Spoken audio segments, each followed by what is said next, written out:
Please welcome Dr. Doris Day, a board-certified dermatologist, author, and expert in skin, hair, and scalp health. Through her clinical work, research, and patient education, she has helped bring greater attention to the science of aging dermatology and the growing conversation around women's hair health.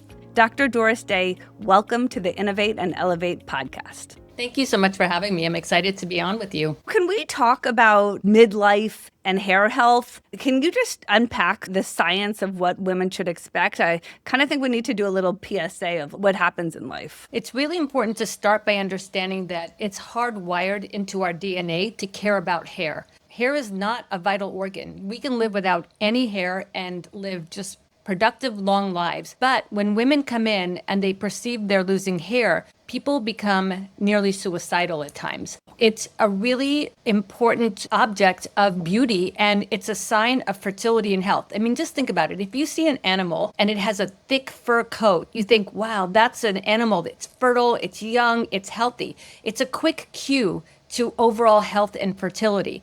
So as we lose our hair, it's a sign to us and to anybody looking at us that there's something wrong. And when we think about it, even my patients who get chemotherapy don't care as much about the cancer or the chemo as they do about losing hair.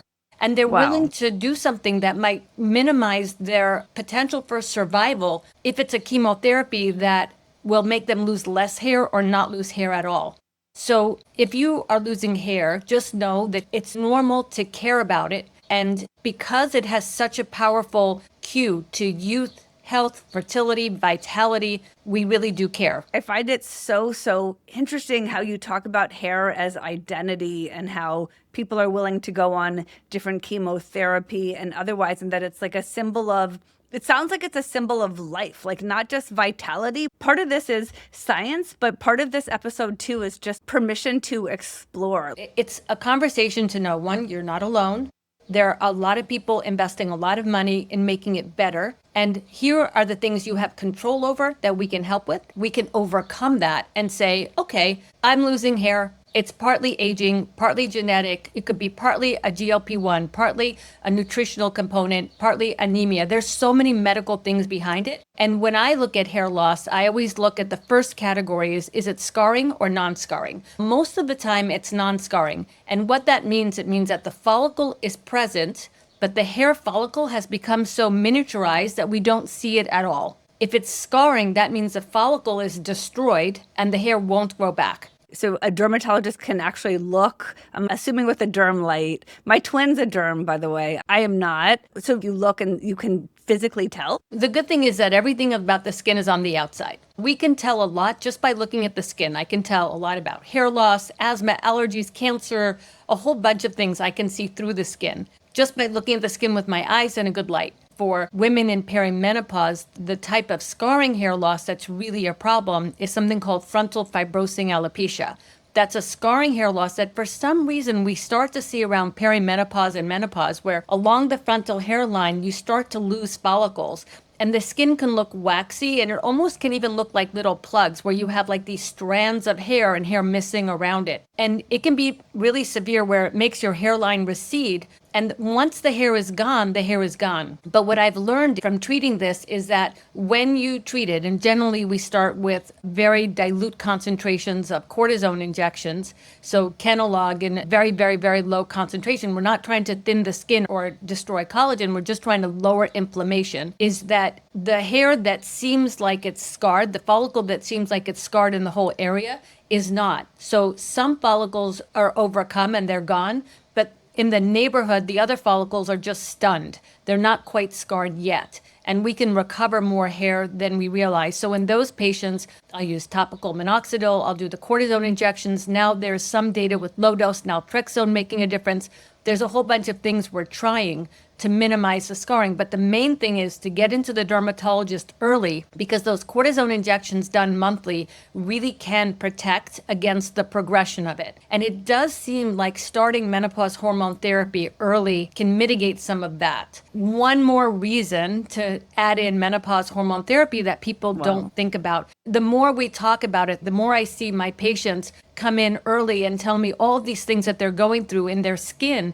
And then I put it together for them and ask them, how's your mood been? How's your memory? How's your sleep? How's your joints? How's your weight? How are you feeling? And then we put it together and we go, you're in perimenopause. They have no idea. These women are going to their GYN, they're getting their checkups, and no one's putting it together, and they're suffering and they're declining, and we can protect against that. So as a dermatologist, looking at hair, looking at skin, I'm often the one to help women understand that they're entering this new and potentially best phase of their life if we do it right. I'm thinking the hair conversation needs a massive pivot, because what I'm hearing is that we can intervene a lot earlier. Well, you've kind of blown my mind with that. Yeah, it's such a big deal. It's a conversation I have with every single patient that comes into my office. I ask them, are they doing hormone therapy? I ask them how they're feeling. And some women will say, well, I get my period every month.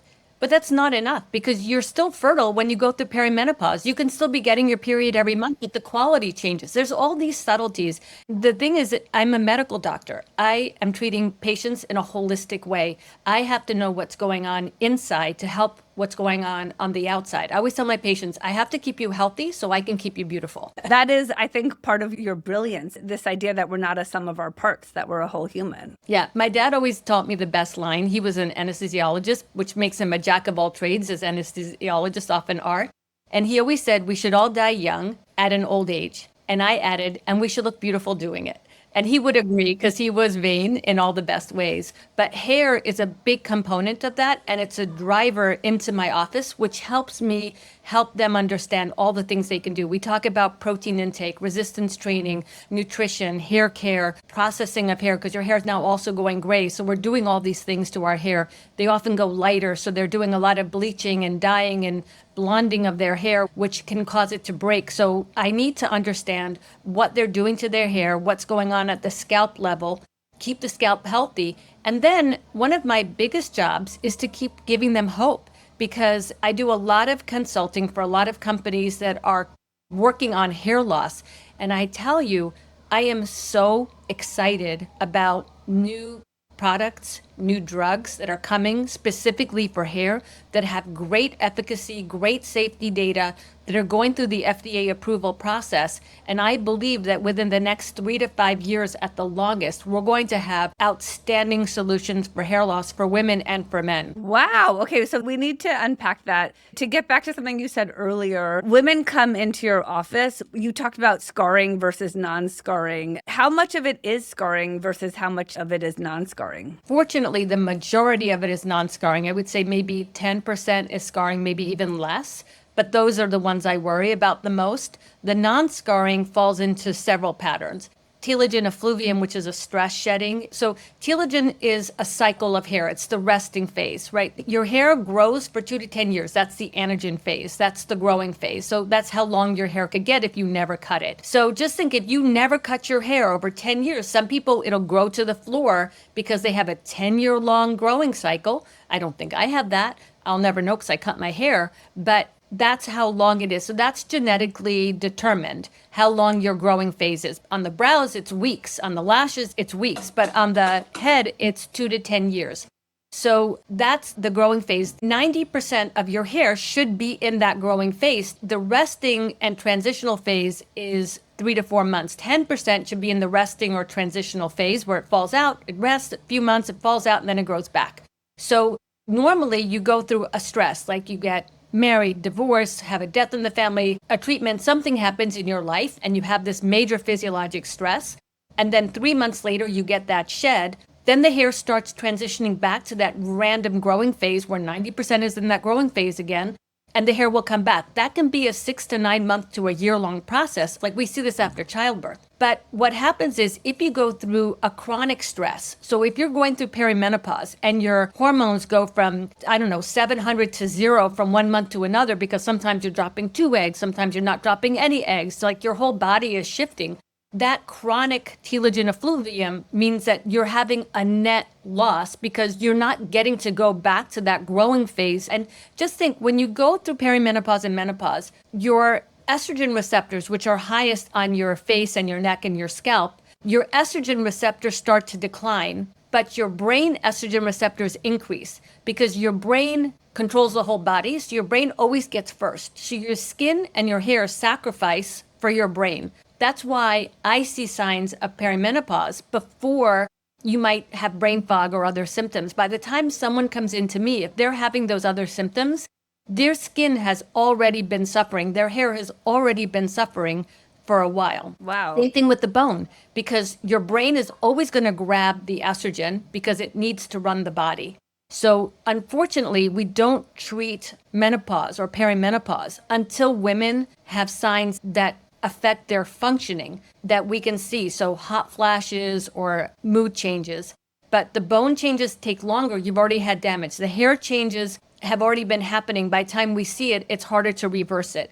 So my goal is to help women understand that there's things we need to do to plan for perimenopause. So I want to start in pre-perimenopause. Totally. Me too. Yeah, my 30-year-olds to take good care of their hair, good nutrition, get into an exercise routine, have a good relationship with a doctor who gets perimenopause and menopause. So when you're there, you start on time. And they're not just saying, oh, come back when you haven't had a period. Okay, so there's scarring, non-scarring, then there's the stress-related shedding. Right. Then there's the genetic pattern, which can show as early as in your 20s, but it starts to show up more around perimenopause. And for women, it's different than men. So men will have temporal recession, and then they'll have thinning in the crown, then they go bald. Women don't have that. We keep the frontal hairline, but we thin at the crown. And sometimes the temples recede a little bit, but that's kind of normal. It's called the temples because it's the first place to show age. You go gray there first, you can thin a little bit there, and people panic over that, but that is kind of normal to thin a little bit there. And then we kind of thin in the crown, and some people more than others. Now, it doesn't follow a straight trajectory.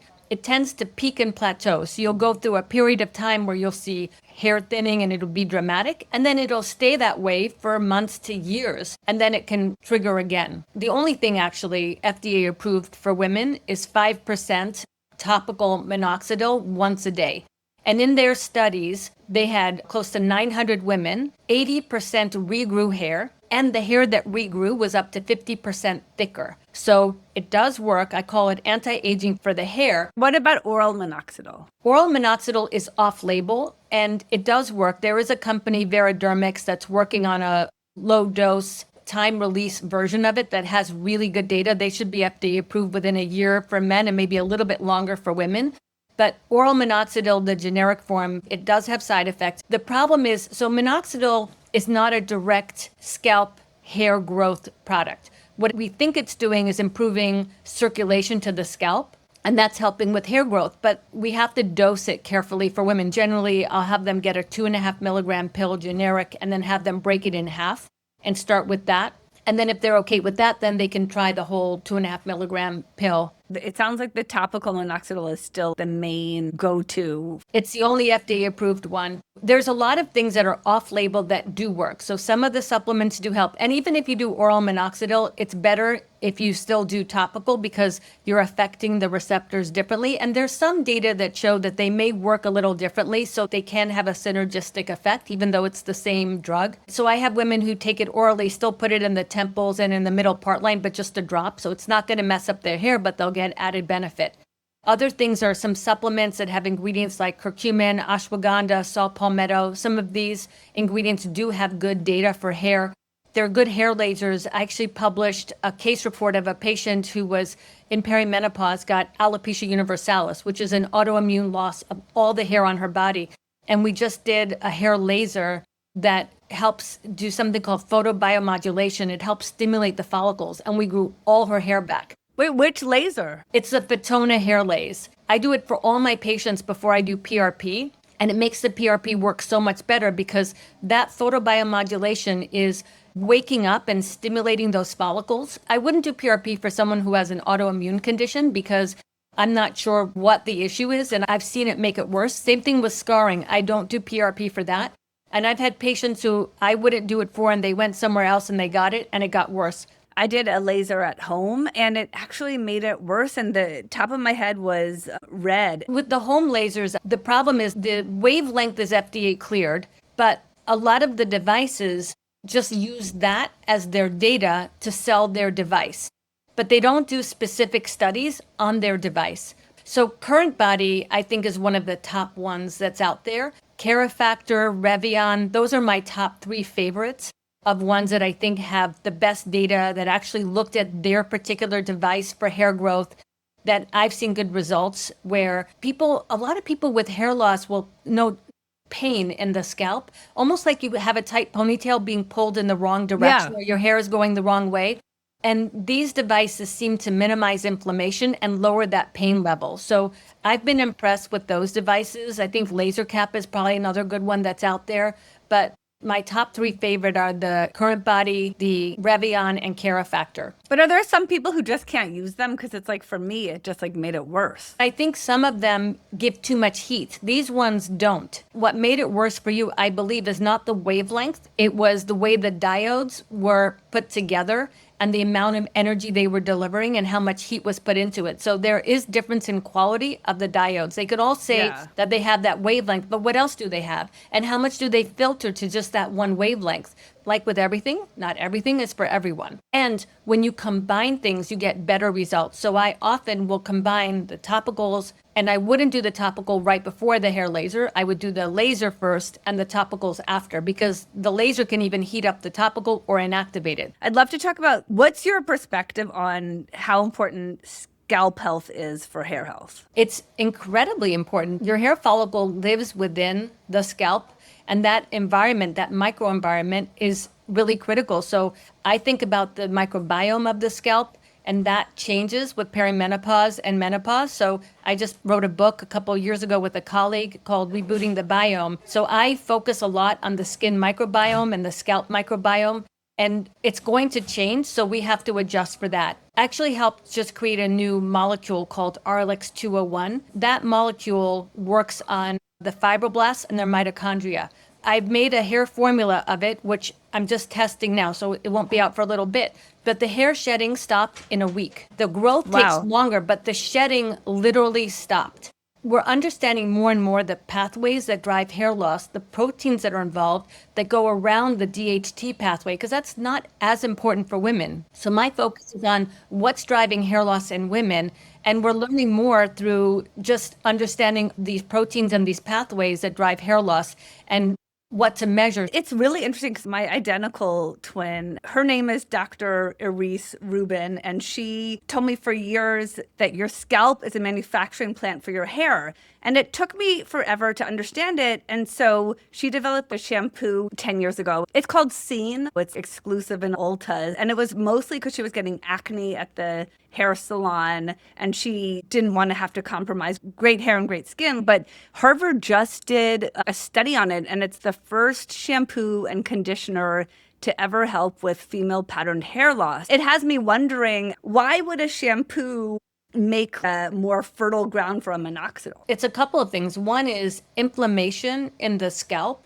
is going to affect inflammation in the body, and the closest organ to the scalp is going to be the hair follicle. So it's going to be affected by inflammation. So even in our patients with hair loss, we'll use a ketoconazole shampoo, which is an antifungal shampoo, and they don't have fungus, but it has anti-inflammatory benefits. So when you support the scalp, we call it the skinification of the scalp. What you feed the scalp also can reach the follicle. I mean, minoxidil is applied topically and it gets to the follicle. So one is you're creating a microenvironment that's going to be conducive to a healthy follicle, minimizing inflammation in the region, which is, again, conducive to a healthy hair follicle.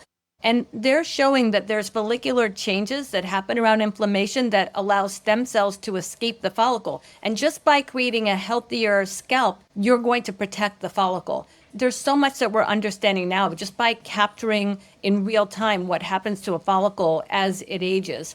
And RLX-201 or 202, which is going to be, I think, for the scalp, also is a minoxidil multiplier. And that's why I was saying that each thing has a slightly different mechanism of action. But when you put them together, it's like 1 and 1 is 5. And we want it to be 1 and 1 is 10. We want to be an exponential benefit from each thing to the next. So people don't have to do just one thing.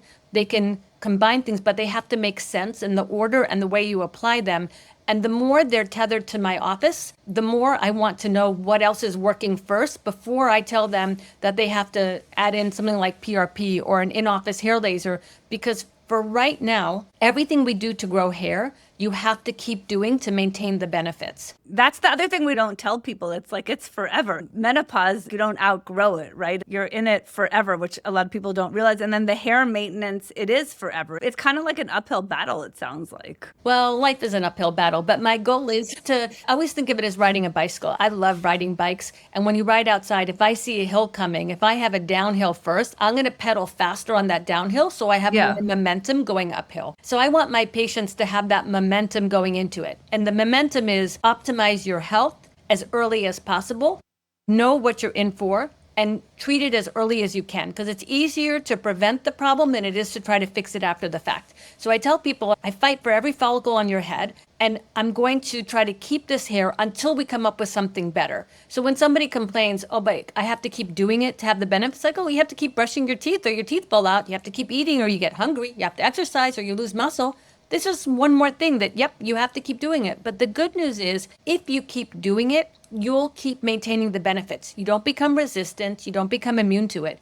And if you stop, the worry is that it'll make it worse. And that's not true. If you stop, you'll simply lose the benefits. And chances are it would have been worse, and you'll find out how bad it would have been without it, which people feel like is worse, but it's just where they would have been without it, because it was helping not just to stop further hair loss, but it was actually regrowing hair. And now you lose that benefit. No, I agree with that. People really have to think about this, just like we think about the impact of bone protection with estrogen and things like that. But it's like, what are you putting on your head? I always travel with a specific shampoo and conditioner. In my case, it's Scene. I'm always thinking about the Minoxidil. What are the 3 things you would say to people? Well, my mom at 93 has more hair now than she did at 83. And the only thing she does is Nutrafol. She calls it her miracle pill. So supplements do work, but doesn't replace a good diet, doesn't replace everything else. So it's the right shampoo and conditioner. So you want to minimize inflammation. I'm going to go out and buy Scene right when we are done with this, because I'm excited about it. And I'm going to tell all my patients about it. Minimize pulling on the scalp, because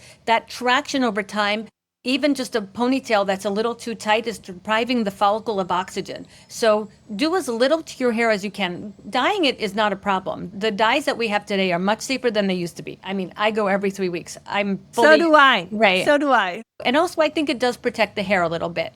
We do what we have to do. So do what you have to do, but protect the hair as much as you can. And then 2 is see a dermatologist who cares about hair, because not all dermatologists do. So find one that gets hair, that wants to help with hair, that has the tools available. And then Minoxidil is available over the counter without a prescription. So that's easy to start. And you'll just do it once a day for women. The women's formula and the men's formula is exactly the same. It's just the directions on the box are different. Men, twice a day. Women only need it once a day. Twice a day is going to not really add more value, but might be more irritating. Some dermatologists have variations that they make. I have one that we added niacinamide and caffeine. It's a little bit more cosmetically elegant, absorbs better, and has some anti-inflammatory. So there's versions of it. There's the compounded minoxidil by mouth, where people make a 1 milligram dose or a lower dose. But I find that the generic of the minoxidil is really inexpensive. You could just break the pill in half. And that's easier way to go. And then it's just making sure your overall health is in shape. And that is everything we talked about with the hormone therapy, nutrition, anemia, B12 deficiencies. Vitamin D is really, really important for hair.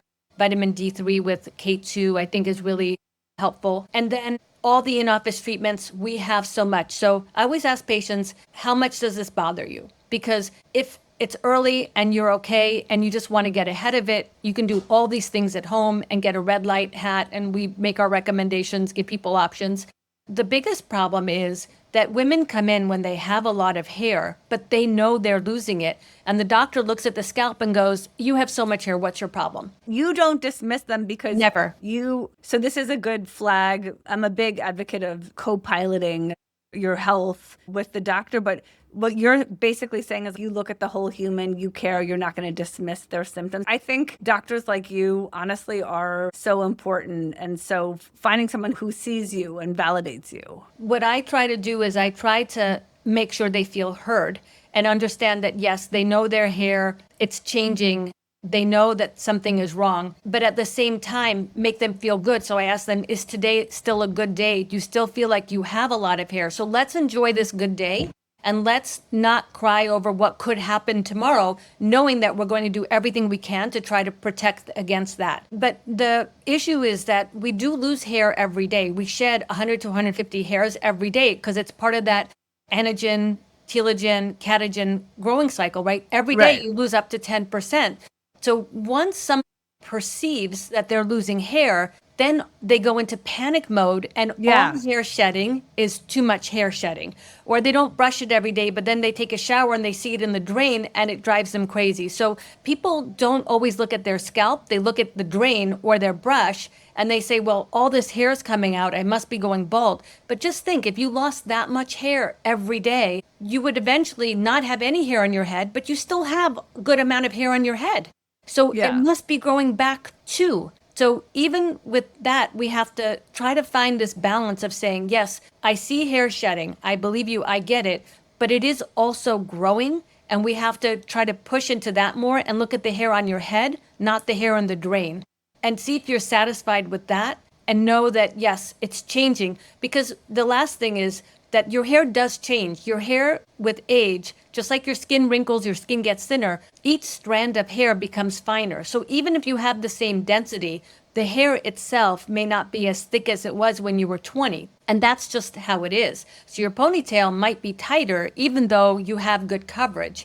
So there's the hair changes that happen with natural aging, which you can slow, but you cannot stop. Then Right. there's all the other patterns that can be problematic. But that's why I was saying that the topical minoxidil makes the hair grow thicker. So even in somebody who just feels like I don't have that much shedding, but my hair doesn't seem as thick as it was, you can do things that can just thicken the hair and that will make the density seem like more. So we can lose density, but also thickness. You are just amazingly brilliant at all this. It's been such a pleasure being 51 and also going every 3 weeks. Is there anything for gray? There's really good things coming. I was just at this longevity conference. I was a judge for other people's research, and there was one who was looking at an IGF growth factor inhibitor. And one of the things he noticed is that the mice who were gray, they turned back to dark and it stayed dark permanently. So Wow. there's that. Then there is a company called Array that has a supplement that helps with hair growth. They have a bunch of botanicals in there that seem to help. Thank you so much. It has been such a pleasure to have you. I really appreciate your time. Thanks for having me.